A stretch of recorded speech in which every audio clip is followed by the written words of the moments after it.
pops into your head? Is it maybe those ads that follow you around the internet? Or super pushy salesperson you just can't shake? Yeah, most of us go there. But honestly, that stereotype, it's just the tip of the iceberg. It's only one tiny piece of a way, way bigger and, frankly, more interesting story. And to get to that bigger story, check this out. This is a quote from Philip Kotler. People call him the father of modern marketing. He says it's a societal process for people to get what they need and want by creating value. Now, what's not in there? Did you notice? Not a single word about ads or selling. He's talking about something much more fundamental. It's a process that actually kicks off way before a product is even a thing. All right, so first up, beyond ads and salespeople. If marketing is supposed to be about creating value, how on earth did it get this reputation for just being about pushy sales tactics? Well, to answer that, we've got to go on a little trip back in time and see how the whole idea of marketing changed over the years. You see, this evolution, it didn't just happen randomly. Each of these 5 big ideas, these 5 concepts, was a direct response to what was going on in the world at that time. So we're going to walk through this whole story, okay? From a time when just making something was the big deal, all the way to the super customer-focused world we're in today. Let's start right at the beginning. Okay, section 2. The factory-first era. Let's rewind way back to a time when businesses were totally focused on themselves. The customer? Not really on the radar yet. It was all about the factory, what the company could do, and that's it. So think about the early days of the Industrial Revolution. The single biggest problem was just making enough things. There were more people who wanted stuff than there was stuff to buy. So the whole philosophy was super simple. If you can build it, people will buy it. The name of the game was efficiency. Just crank out as much as you can, as cheaply as you can. That's it. Focus was 100% on production. Then, as more and more companies got good at making stuff, just having it available wasn't enough to stand out anymore. So the thinking shifted, a little, to what we call the product concept. This is that classic, if you build a better mousetrap, the world will beat a path to your door idea. Companies started pouring all their energy into making the absolute best quality product, with the best performance, the coolest features. But, and this is a big but, it was still all about them. It was still an inside-out view. They were building what they thought was a better product, without ever really stopping to ask, hey, does anyone actually need a better mousetrap? All right, section 3. This is where things get really interesting. Selling versus marketing.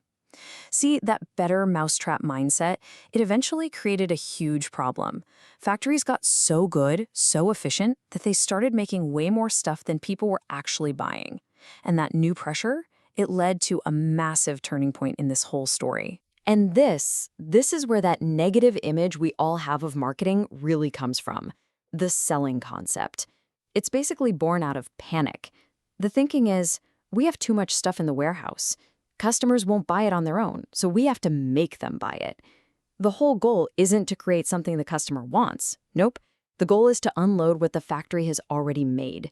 And that, right there, is the birth of the hard sell. And I mean, this quote from Theodore Levitt at Harvard, it just says it all, doesn't it? Selling focuses on the needs of the seller, marketing on the needs of the buyer. Boom. It's so simple but so profound. One is about the company's need to get rid of inventory. The other is about the customer's need for a solution. It is a total 180-degree flip in perspective. And this chart, it just lays it out so clearly. Look at the starting point, right? Selling starts at the factory. It starts with a product that already exists. But marketing, it starts with the target market. It starts with the customer. The focus for selling is, how do we get rid of these products?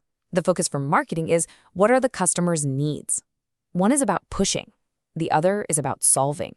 And that changes the end goal completely. It's not just about getting profits from a single sale. It's about getting profits by making customers genuinely happy. Okay, so let's move into the modern era. Section 4, the modern marketing playbook.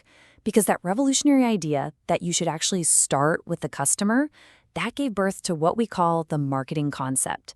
And this is pretty much the rulebook for how almost every successful company operates today. And this right here, this is the core of it all. Success isn't about having a great product. It's about creating, delivering, and communicating superior value to a chosen target market. Think about that. You're not making something and then looking for buyers. You're starting with the people.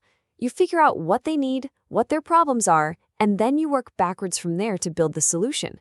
The product isn't the start of the process anymore. It's the result of it. And this isn't just some fuzzy philosophy, It's a real step-by-step process. First, you analyze what's out there. What are the opportunities? Step 2, you don't try to be everything to everyone. You select a specific target market. Who can we help the most? Then, and only then, do you actually develop your plan. And finally, you put that plan into action and you watch to see if it's working. It's a logical loop. So when it comes to developing that plan, that strategy, marketers have this classic toolkit. You've probably heard of it, the 4 Ps, or the marketing mix. Just think of them as 4 big levers a company can pull. You've got the product itself, the price, what's it worth, promotion, how do you tell people about it, and place, where do they get it? And the real trick, the real art, is getting that blend of all 4 just right for your specific audience. But wait, we're not done. The story keeps evolving. Let's look at Section 5, Marketing with a Conscience. Because in the last few decades, our thinking has expanded again. We're now pushing the boundaries beyond just the company and the customer. And that brings us to what's called the societal concept. Now, this doesn't throw out the modern marketing idea. It adds to it. It adds this incredibly important new layer. The argument is that today, it's not enough to just make a customer happy. Truly great companies, great marketing, has to also think about the well-being of society as a whole. It has to preserve or even enhance it. And this really sums up the massive challenge for businesses right now. It's like a 3-legged stool. You've got to deliver customer satisfaction, that's one leg. You've got to achieve your company's goals, like making a profit, that's the second leg. But now there's this third leg. You have to consider society's well-being. You have to think about ethics, about sustainability, about your long-term impact on the world. All 3 have to be in balance. Okay, last section, marketing's next chapter. So yeah, we have come a long way from the days of just build it and they will come. Let's do a super quick recap of this whole journey and then look to the future. I mean, just think about how the focus has shifted. It started with the factory, then it moved to the product, then it became all about the seller. And then, boom, the big revolution, it became all about the customer. And now that circle is getting even wider to include all of society. Each step along the way has been a move towards being more responsive and honestly, more responsible. So that leaves us with a really big question to chew on. If we agree that marketing isn't just about ads, that it's this powerful force for understanding people and creating value, then what's its biggest job today? Is it just about driving profits? Or making our lives a little easier? Or, in a world with some pretty massive challenges, does it have a bigger responsibility to help solve some of those problems? It's something to think about, and it really shows you just how far this idea has come. Thanks for joining me on The Explainer.